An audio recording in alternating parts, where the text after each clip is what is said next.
Welcome to me చేతన Priya's kitchen. Cooking made simple, flavours made special. ఈరోజు ఇంట్లోనే చాలా టేస్టీ అండ్ యమ్మీ అయిన మష్రూమ్స్ తోటి కడాయి మష్రూమ్ని ప్రిపేర్ చేసేద్దామా? ఇలా సింపుల్గా ఇంగ్రీడియంట్స్ తోటి చాలా ఈజీగా ఇంట్లోనే రెస్టారెంట్ స్టైల్లో కర్రీని ప్రిపేర్ చేసుకోవచ్చు.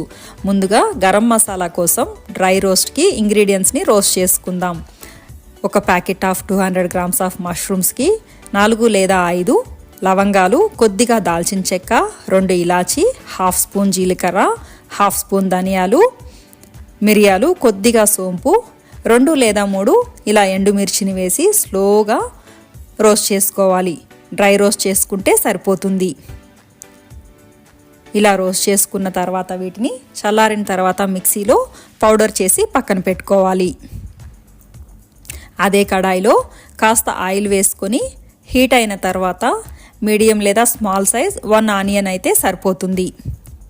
సన్నగా చాప్ చేసిన ఆనియన్స్ ఇవి కాస్త కుక్ అయిన తర్వాత మన చాయిస్ ఆఫ్ క్యాప్సికమ్స్ని కూడా వేసి కుక్ చేసుకోవాలి.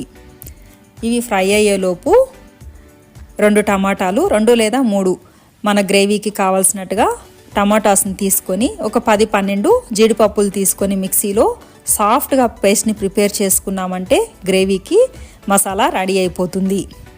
ఇలా క్యాప్సికమ్స్ అండ్ ఆనియన్స్ కుక్ అయిన తర్వాత పేస్ట్ చేసుకున్న టమాటా కాజు పేస్ట్ని వేసేసి కొద్దిగా సాల్ట్, పసుపు, చిల్లీ పౌడర్ని వేసుకొని కుక్ చేసుకోవాలి.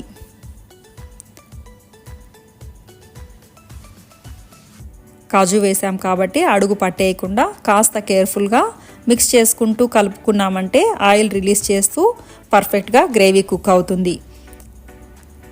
ఆ టైంలో మష్రూమ్స్ని క్లీన్గా ఇలా క్లీన్ చేసేసుకున్నామంటే మష్రూమ్స్లో ఉన్న మట్టి లేకుండా మనం గ్రేవీకి రెడీ అయిపోతాయి. వీటిని ముందుగా వాష్ చేసుకున్న తర్వాత ఎక్కువ మట్టి అనిపిస్తే ఇలా టాప్ లేయర్ని మనం పీల్ చేసేసుకున్నామంటే మష్రూమ్స్ చాలా బాగుంటాయి. మనకు కావాల్సిన సైజులో 2 పీసెస్ లేదా 4 పీసెస్ లాగా ఇలా చాప్ చేసుకోవాలి.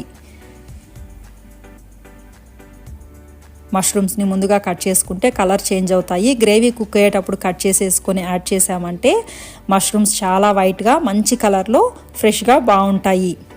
ఆయిల్ రిలీజ్ చేస్తూ గ్రేవీ కుక్ అవుతున్నప్పుడు ఇలా మష్రూమ్స్ని యాడ్ చేసేసి మిక్స్ చేసుకోవాలి. ముందుగా మష్రూమ్స్లో ఉన్న వాటర్ రిలీజ్ అవుతూ కుక్ అవుతూ ఉంటుంది. ఆ టైంలో 1 లేదా 2 స్పూన్లు మనం ముందుగా ప్రిపేర్ చేసి పెట్టుకున్న గరం మసాలాని యాడ్ చేసి కుక్ చేసుకోవాలి. అవసరమైతే ఈ స్టేజ్లో ఒక హాఫ్ గ్లాస్ ఆఫ్ వాటర్ని వేసుకొని కుక్ చేసేసుకోవాలి. ఇలా వాటర్ వేసుకున్న తర్వాత మనకు కావాల్సిన కన్సిస్టెన్సీ వచ్చే వరకు కుక్ చేసేసుకొని కొత్తిమీరతోటి గార్నిష్ చేసేసుకున్నామంటే చాలా యమ్మీ and delicious kadai mushroom ready అయిపోతుంది. తప్పకుండా ట్రై చేసి ఎలా ఉందో కామెంట్ చేయండి. Thank you for watching. Don't forget to like, share, subscribe for more recipes.